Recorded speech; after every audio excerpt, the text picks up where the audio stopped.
In pharaonic Egypt, religion was everything. The pharaoh and the priests supported the cults of great state deities to maintain cosmic order and balance, to preserve the work of creation so that the Nile could flood periodically, so that the souls of the dead could receive eternal life. However, no matter their efforts, the misfortunes of everyday life continued to affect ordinary Egyptians. These included diseases, attacks by wild animals, and ubiquitous demons, as well as high mortality among children and mothers giving birth.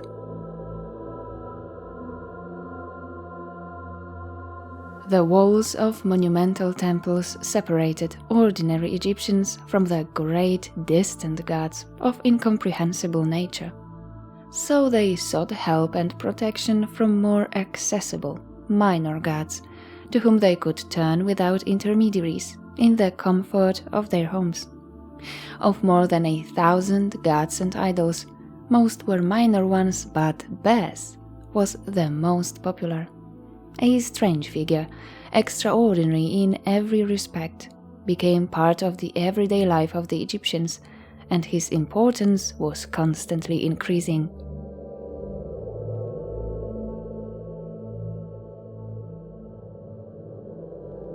Hello everyone, my name's Irena. Welcome to my channel Ancient Science Girl. I invite you to a podcast about the history of ancient Egypt. Today we'll learn the story of a seemingly minor Egyptian god that became a symbol of the Egyptians. A protective demon who became a god, whose images from home altars reach the furthest lands of the world, known to the ancient Egyptians. The latest discoveries related to the mysterious rites of his cult may change our view of the inhabitants of ancient Egypt.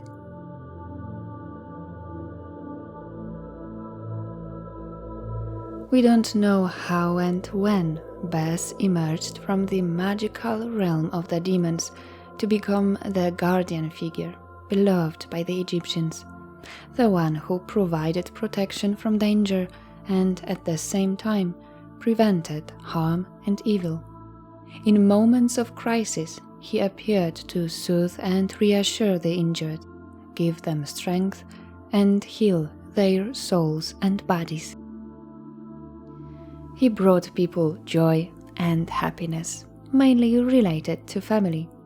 Fertility and sexuality were his domain, as well as childbirth and the growth of children. So he was the guardian of the entire family, the entire household. Apart from the domestic cult, he was revered as a healing force. People turned to Bes to heal the bodies of the sick and for magical purification. In ancient Egypt, magic was an integral part of everyday motivations and activities. Although it might be difficult for us modern people to understand that, magic wasn't isolated from other spiritual and practical aspects of life.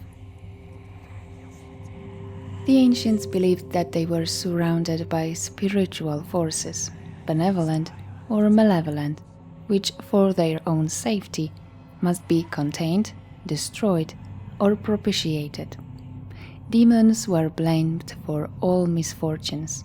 These powerful ones that destroy entire crops and spread plagues, as well as small household spirits that cause insomnia and worsen well-being.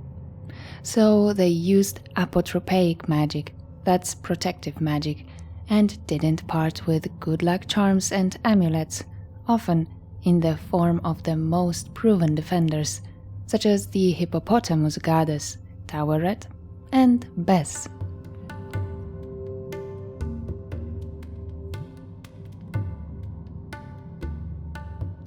The cults of these minor gods were not institutionalized. They flourished in the privacy of homes, or bottom-up folk celebrations were organized in their honor.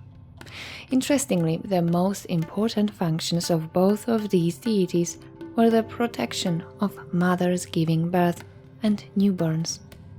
It's not difficult to imagine what a huge problem the mortality of children and mothers in the postpartum was for the ancients. Although characteristic figures similar to Bes were already known in the Middle Kingdom, his name was attested only at the beginning of the New Kingdom, during the 18th dynasty, around the 16th century BC. This is also when the well-known image of a leonine dwarf with a feathered crown on his head appears. Bes is very different from other Egyptian deities in the way he is depicted. He was portrayed as a short man with dwarfish features. He has strong muscular arms, a large sagging belly, protruding buttocks, and, although masculine, sagging breasts. Although his male characteristics were emphasized, such as the beard and often exposed member hanging between his spread legs, his silhouette, in a sense, refers to a pregnant woman. Bes has very expressive, rather exotic features, a wide flat nose, and a distinct grimace on his face. Although terrifying to demons, with his tongue sticking out, his face is meant to make people laugh and feel better. In contrast to the side profile common in Egyptian art in reliefs and paintings, Bes's face is almost always shown from the front, turned towards the viewer. What connects him with other Egyptian gods are animal features, such as a lion's tail, mane, and ears. This strange creature is naked or dressed in a kilt and lion or leopard skin. The meaning of the name Bes is not entirely clear. It's still a subject of speculation to this day. Attempts were made to decipher it as panther, which would be consistent with the feline connotation of the god. An initiator or secret has also been proposed. Some researchers suggest that the name Bes can be understood as dancer. As you can see, this matter is not fully resolved. Of course, dancer fits Bes perfectly, as it is his most distinctive feature. The dancing Bes scares away evil spirits and cheers up people and other gods. He was often shown playing musical instruments such as lyre, tambourine, flute, or rattle. The dance and music were to be accompanied by Bes's terrifying screams and laughter.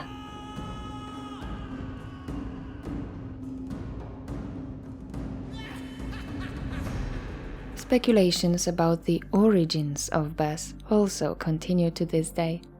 Researchers are divided into two groups. The first one believes that Bes was a native Egyptian deity or demon, perhaps known already in pre-dynastic times.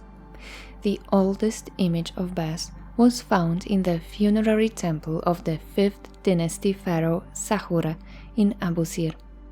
Sahura was the one who organized the great expedition to Punt. Perhaps Bes was imported to Egypt. This is exactly the position taken by the second part of the researchers. Bes came to Egypt from afar. Flinders Petrie himself was inclined to this theory. Bes's unusual, exotic appearance, especially in the way his face was shown, might have suggested that he was a Nubian. However, this rare en face, facing forwards depiction in Egyptian art doesn't necessarily prove foreign origin. The great goddess, as Egyptian as can be, Hathor, is also often depicted in this unusual way. However, it is tempting to think that Bes's special appearance was intended to emphasize his foreign origins. I came across one such theory. Bes was a pygmy from equatorial Africa, the same one that the 6th dynasty pharaoh Pepi II, a child at that time, kept in his court. We know that the pygmies from the land of the horizon dwellers, famous as dancers, were perhaps imported through Punt and Nubia to Egypt. We know about the pygmy who came to the pharaonic court of Pepi II Neferkare thanks to the person who brought him. It was an official organizing trade expeditions to Nubia, who became the governor of Upper Egypt, a certain Harkhuf, whose tomb in Aswan I was lucky enough to visit.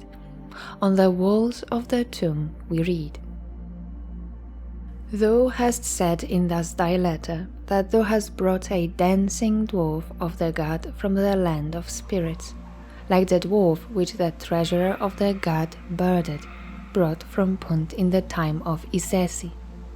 Thou hast said to my majesty, never before has one like him been brought by any other who has visited Yam. Come northward to the court immediately. Thou shalt bring this dwarf with thee, which thou bringest, living, prosperous, and healthy, from the land of spirits, for the dances of the god, to rejoice and gladden the heart of the king of Upper and Lower Egypt, Neferkare, who lives forever. When he goes down with thee into the vessel, appoint excellent people, who shall be beside him on each side of the vessel. Take care lest he fall into the water. When he sleeps at night, appoint excellent people, who shall sleep beside him in his tent. Inspect 10 times a night. My majesty desires to see this dwarf more than the gifts of Sinai and of Punt."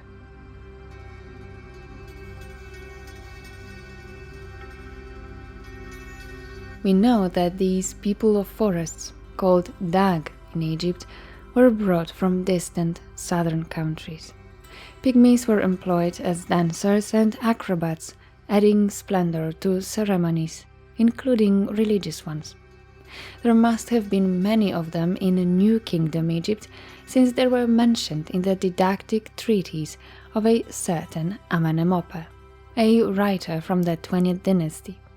In his instructions or wisdom of Amenemope, which he wrote as a code of conduct with his son in mind, a kind of moral testament, we read, "Failure to help a wounded or stray pygmy from another territory is a sin." One of Bes's titles was "Who Comes from the Land of the Gods." In turn, in the Roman birth chapel Mamisi in Dendera, he was named literally the Lord of the Land of Punt. The connection with the legendary land of Punt, which was most likely located somewhere on the southern shores of the Red Sea, is only enhancing his exotic nature.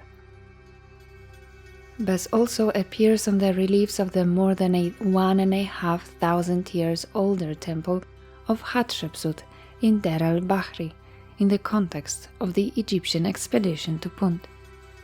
Some people see similarities between Bes and the queen of Punt, Ati, shown as obese and dwarfish on the walls of Hatshepsut's temple. So did Bes come from those mysterious southern lands from which the Egyptians brought lions and baboons, or did he come from even further away, from equatorial Africa? Was the pygmy shaman, dancing and performing magic at the pharaonic court, deified by the Egyptians? An intriguing thought, but there is no evidence to confirm this thesis, and when I look at Bes's images, I don't see any resemblance to pygmies. However, he resembles a leonine demon worshipped in the Middle Kingdom, Aha, the fighter.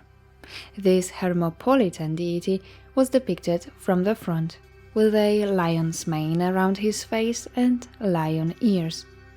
He protected mothers and children and danced to scare away demons. He appeared at the beginning of the Sed festival, a ceremony celebrating the continued rule of the pharaoh. Aha was represented there by priests wearing his masks.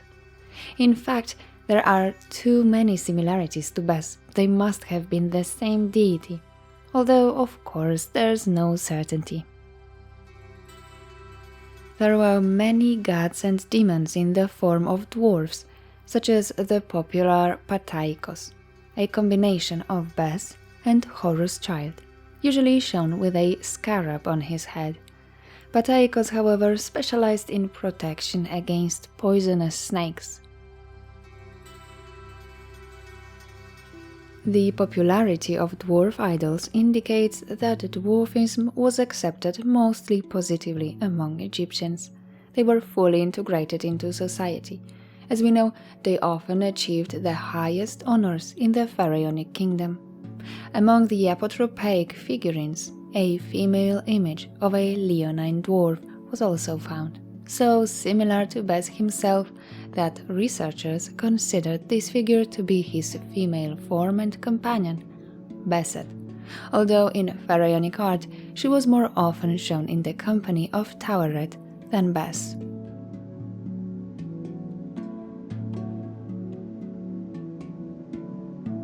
Music, dance, sexuality, divine drinking, and something more. The nature of some rituals performed by Bes's followers is better known to us thanks to the recent discovery of American researchers who in 2023 analyzed the DNA of the interior of a ritual vase in the shape of Bes's head. This artifact, in the collection of the Tampa Museum of Arts in Florida, dates back to Ptolemaic times. It was found in Fayum, where the followers of Bes, perhaps a small sect, use it in their rituals. The results of the analysis amazed scientists. Inside the vessel, there was a strange mixture with hallucinogenic properties. The elixir included the Syrian rue, causing euphoria and hallucinations, as well as the blue water lily, also with psychoactive properties, used by the ancients as an antidepressant and sleep-aid. But that's not all. In addition to ingredients such as fermented yeast, honey, fruit, sesame seeds, and wheat, human proteins were also found. They probably came from breast milk, blood, and other fluids. Such a cocktail, apart from its obvious psychoactive properties, had a religious meaning. It was associated with fertility and perhaps was a reference to the myth of the solar eye, according to which Bes soothed the anger of Hathor, the punisher of sinners in the form of the lioness Sekhmet, by giving her an alcoholic drink resembling blood.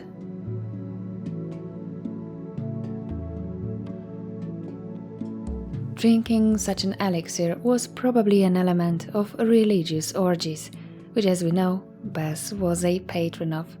This new discovery raises the question of how widespread the use of such stimulants was in Egypt.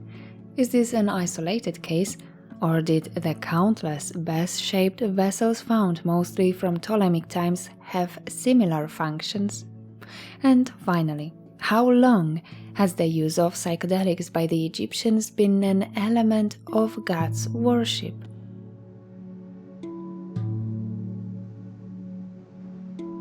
Bes's followers, entering to a state of altered consciousness, had, if not healing, then certainly beneficial properties, as Bes was considered a protective genius, a friend of people. The medicinal and psychoactive Syrian rue has always been used in Egypt. Archaeologists found seeds dating from the pre-dynastic period. Some of them date back to the Naqada I culture, circa 4000 to 3600 BC. Syrian rue was still used during Coptic rituals in the 4th century AD, so it was known to the Egyptians from prehistory to late antiquity. Moreover, the Syrian rue was commonly associated with Bes. In ancient Syria, it was called Bassasa. Greek medical papyri called it Bessa, which means the plant of Bes. Even in modern Egypt, it's called Bessasa.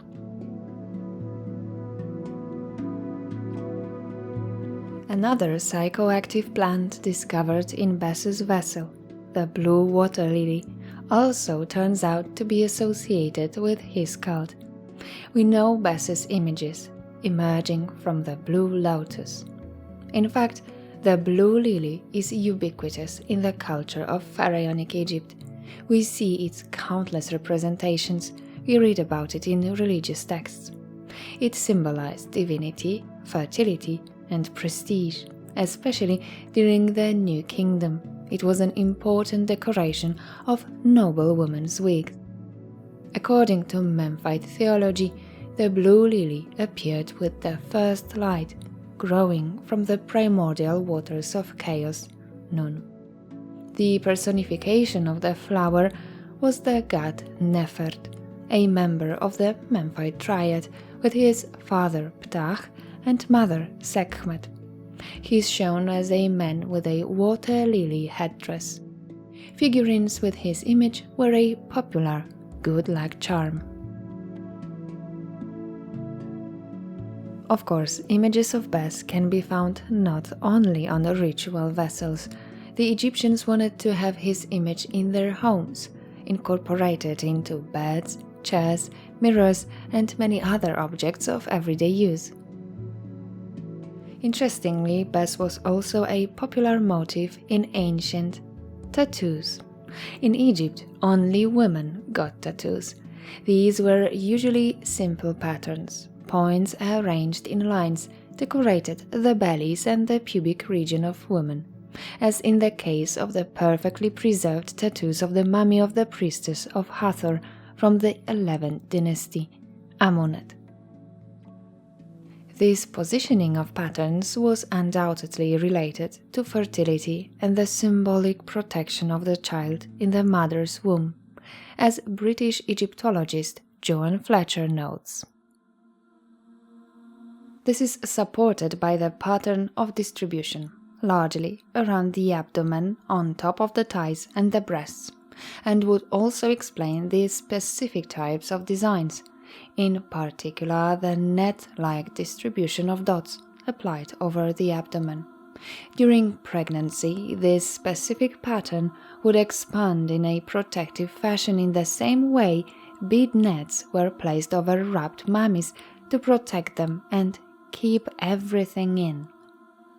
The placing of small figures of the household deity Bes at the tops of their thighs would again suggest the use of tattoos as a means of safeguarding the actual birth, since Bes was the protector of women in labor, and his position at the tops of the thighs a suitable location.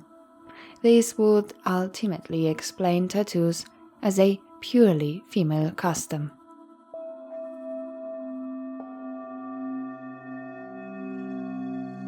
Tattooed images of Bes are becoming fashionable in the New Kingdom. Until recently, such tattoos were considered to be decorations of Egyptian dancers and prostitutes, generally showed almost naked, but most likely they were also present on the thighs of ordinary Egyptian women, covered with dresses.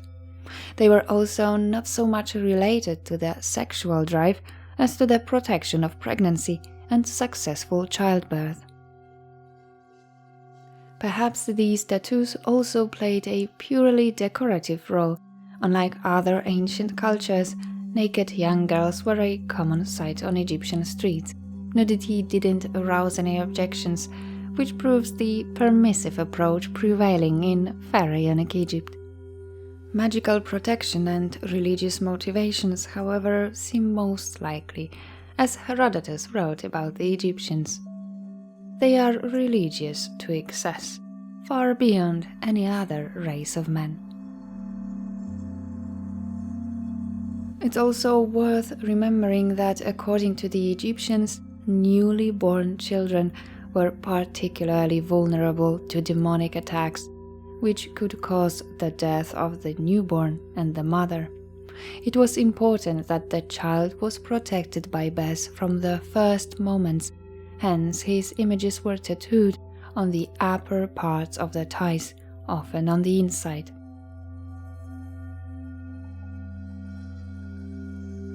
Another element of the mysterious rituals associated with Bes are masks with his image. Although Egypt is famous for its death masks, those used ritually by the living belong mainly to the priests of Anubis, who dressed as the god, took part in funerary and mummification ceremonies. The second most popular deity people disguised as was Bes. The oldest preserved mask dates back to the 12th dynasty, 19th century BC. It's made of fabric and plaster. It seems that such mask could have been put on by a person present at the birth. This fright mask was supposed to scare away evil spirits from the child and the mother giving birth. This must have been a popular practice that has persisted for centuries, as a stone statue of a man with a Bes mask on his face was found in Rome, although earlier Egyptian figurines of naked figures of both sexes wearing Bes masks come from the Middle and the New Kingdom. The theory of assisting with such a mask during childbirth fits the female figures wearing the mask. Perhaps it was an attribute of ancient midwives. These masks also appear on the so-called Horus stelae from the late period, containing magical and medical texts, often placed in the context of the mythological birth of the god Horus. About 400 preserved stelae depict a typical image of the child god, worshipped in Greco-Roman times as Harpocrates, with a sidelock of youth on his head, standing on crocodiles and holding snakes and scorpions in his hands. Above Horus's head was placed the mask of Bes, protecting him like all other Egyptian children. The renaissance of the cult of Osiris and Isis in the late period is therefore enriched with a new figure, a hitherto underestimated idol, worshipped in the privacy of the home, and now protecting the defenseless child Horus, whose life is threatened by his uncle Set, the killer of Osiris. In the texts of stelae, Isis addresses Horus. "My son, Horus, have no fear, O son, my glory. No evil thing of any kind whatsoever shall happen unto thee. The god Bes protect thy members. Horus is protected as that great dwarf who goeth round about the two lands in the darkness." At that time, during the late period, Set, previously a respected ancient god, becomes the Egyptian Satan, as the enemy of Osiris, whereas the wife of Osiris and mother of Horus, Isis, grows into the universal, highest national deity. It was then that the cult of Bes experienced its heyday, which lasted until late Roman times. Bes joins the greatest deities of the pantheon without losing his folk character. He was still addressed directly without the intermediary of priests, and his importance is constantly growing. As Bes Pantheos, he is revered by many as an all-lord, incorporating every Egyptian god.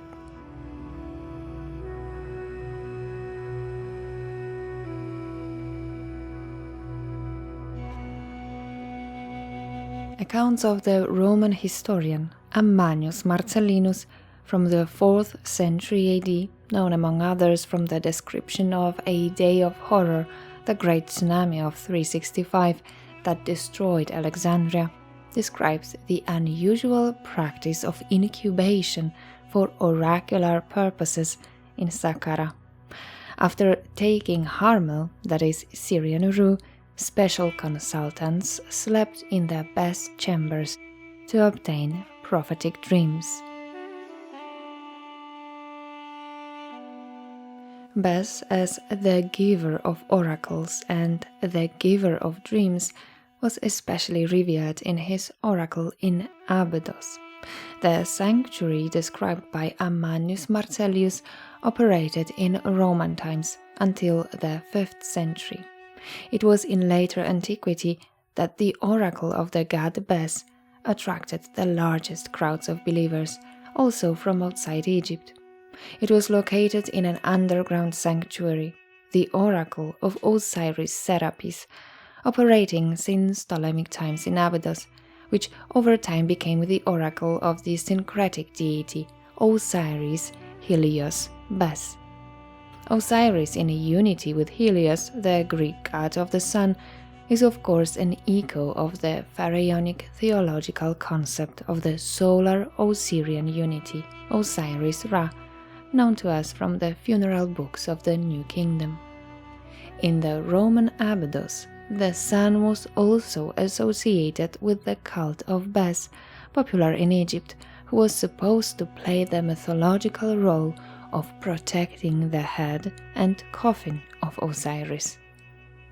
The techniques used in the oracle were incubation and necromancy.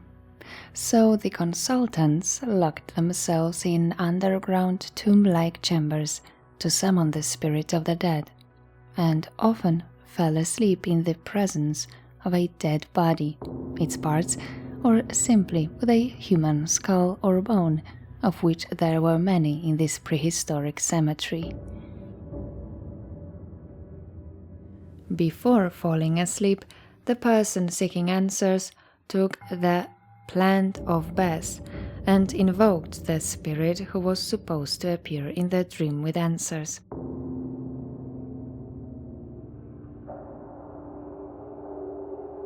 One of the famous Greek magical papyri from the 3rd century describes one of the rituals as follows.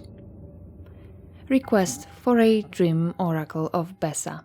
On your left hand, draw Besa in the way shown to you below. Put around your hand a black cloth of Isis and go to sleep without giving answer to anyone. The remainder of the cloth wrap around your neck. The illustrated text gives detailed instructions on how to draw the figure of Bes and what ink to use. The text further reads, "Have near you a small tablet, so that you may write as much as he says, lest after going to sleep you forget. Go to sleep on a rush mat, having an unbaked brick beside your head."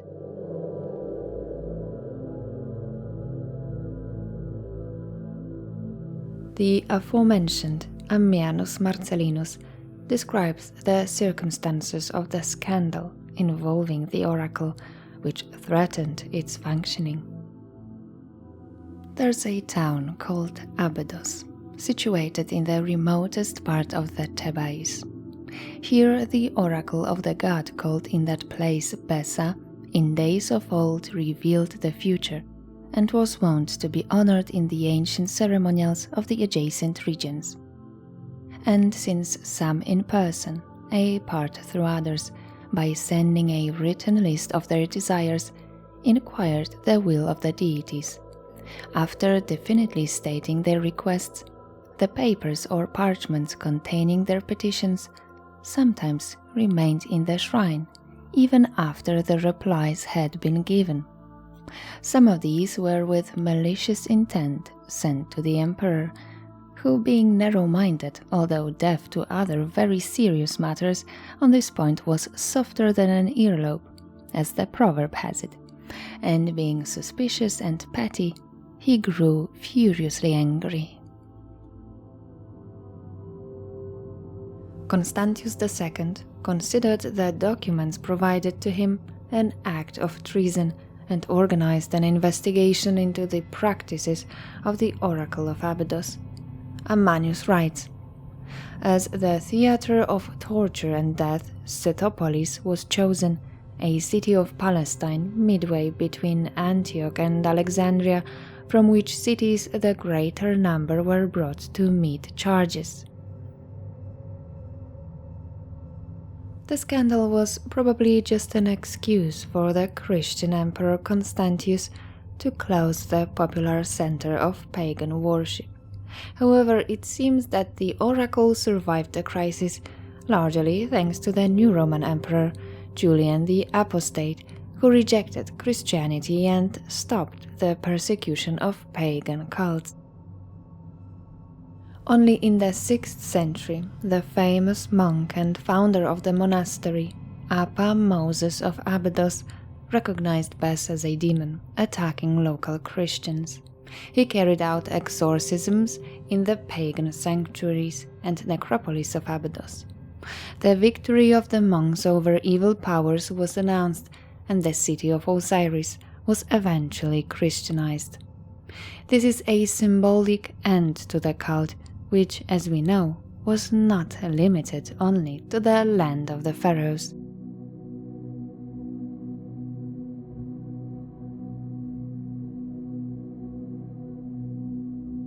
The first known temple to Bes in Egypt was probably built only in Roman times, far from the main religious centers and cities, in Bawiti, in the Bahariya oasis, in the Libyan desert about 370 kilometers southwest of present-day Cairo, although his temple already existed in Upper Nubia.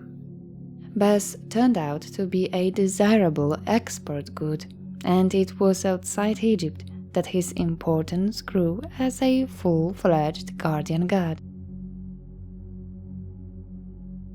The oldest depictions of Bes-like deities outside Egypt appear in Crete around the 18th century BC, that is, in the Proto-Palatian period, during the Egyptian Middle Kingdom. A humanoid depicted frontally with a lion's tail and lion ears clearly imitates Egyptian images and is foreign to the Minoan style. However, it corresponds to the images of the Aha idol and its female version, later called Beset. Such images of demons were found on magical protective knives, popular in the Middle Kingdom, made of hippopotamus tusks and worn by women and children. Such knives were imported from Egypt by Aegean sailors. The Minoan Bes-like version is therefore different from the New Kingdom Bes. It was modeled on his earlier, mainly female forms. His image was adopted by Silenus, the deity of dancing and drinking, the companion of Dionysus. The real, purely Egyptian Bes will appear in Greece with its temple on the island of Delos, thanks to Phoenician merchants. The popularity of the cult of Bes among the Phoenicians, who, as we know, were greatly influenced by Egyptian culture, is evidenced by the name of their former colony, the Spanish island of Ibiza in the Balearic Islands. The original Phoenician name, Ibosim, means dedicated to Bes. The Phoenicians were to build the temple of Bes in Sardinia, in Bitha, where the sick made pilgrimages in the hope of being healed by this Egyptian deity. As his popularity grew, even trade goods on Egyptian and Phoenician ships were decorated with his images, of course to protect them from all the dangers of the journey. The image of the grotesque idol spread throughout the Mediterranean, influencing other cultures. Bes iconography was made into local images and was enriched with local contributions. Bes was widely worshipped in another Phoenician colony, Carthage. When Carthage established its own empire covering the western coast of the Mediterranean Sea, the cult of Bes spread to Iberia and northern Africa. Silver Punic coins minted in the 3rd century BC in Ibiza depicted Bes and were popular not only as currency but also worn as talismans throughout the empire, even under Roman rule after the fall of Carthage in 146 BC.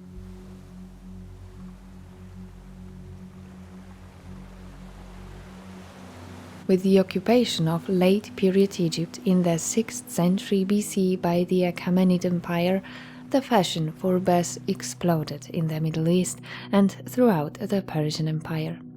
It's not known whether the Achaemenids intentionally spread the cult or whether it was their religious tolerance that helped Bes successfully compete with foreign gods on the, so to speak, free religious market.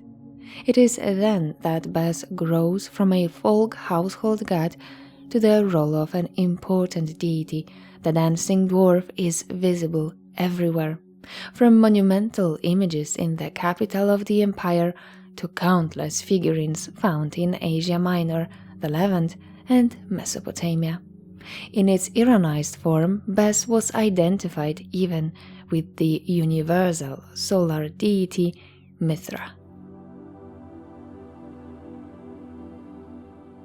The influence of Bes is also seen in the image of the Mesopotamian demon of wind, Pazuzu, made famous by the 1973 movie The Exorcist.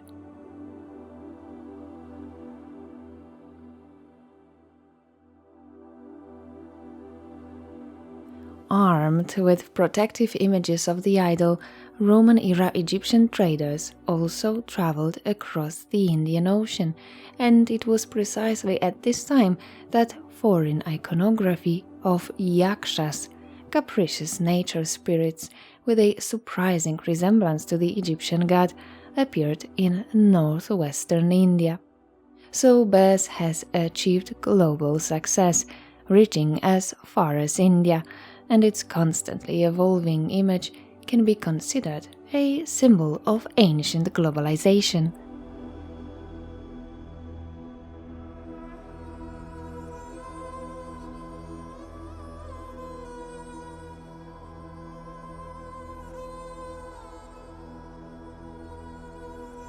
Bes gained popularity in Upper Nubia during the Meroitic period, from approximately 300 BC to 350 AD. The Kushites then adopt the patterns known from the Greco-Roman Mamisi. Images of Bes appear on columns and walls of Nubian temples. Earlier traces of the cult in Nubia are usually figurines imported from Egypt, which seems to contradict theories about Bes's Nubian origin. The most famous center of the cult of Bes in Nubia was the so-called Typhonium in Wad Ben Naga, approximately 80 kilometers southwest of the famous Sudanese pyramids in Meroe. The name of the temple, Typhonium, comes from the mythical Greek monster Typhon, whom Plutarch and Herodotus identified with the Egyptian Set, and in later centuries also with Bes, whose huge images decorated the three massive pillars of the building, which was probably a Mamisi of the nearby temple of Isis from the 1st century AD. We know the appearance of the ruins only from 19th century sketches, as there is no trace of the temple itself. It was probably demolished during the construction of the railway line in the beginning of the 20th century. There were beautiful ruins in the middle of the desert, a real pearl of northern Sudan, of which only the foundations remained.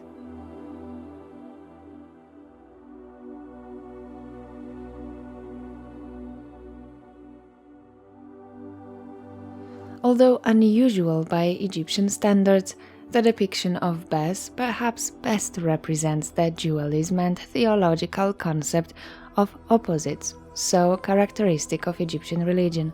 Despite his grotesque appearance, his image was undoubtedly a deviation far from the Egyptian ideals of beauty and perfection. Bes is still charming, one of a kind. Funny and terrifying at the same time, anthropomorphic but part feline. He was a warrior and a dancer, kind and gentle, yet aggressive, Egyptian and foreign. He symbolized male sexuality and fertility, as well as childbirth. We know him as a domestic demon and a great national deity.